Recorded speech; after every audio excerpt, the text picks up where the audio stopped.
Hello everyone, good afternoon. টুম্পার রান্নাঘরের পক্ষ থেকে আমি তোমাদের টুম্পা দিয়ে নিয়ে চলে এসেছি আজকে দুপুরের লাঞ্চ থালি। দেখো লাঞ্চে কি আছে, কি আছে। আজকে আমার থালাটা সাজিয়েও গুছিয়েও পরিবেশন করতে ইচ্ছা করলো না। শরীর মন এতটাই খারাপ, চিন্তায় চিন্তায় আমি একেবারে চ্যাপটা চিরা হয়ে গেলাম।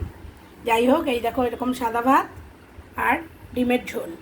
আমি বরাবর বড় বাবা ডেটা নিরামিষই করি, বাট এখন ঠাকুর দেবতা কারোর উপরই আমার আর ভালো লাগছে না, নিরামিষ আমি বন্ধ করে দিয়েছি।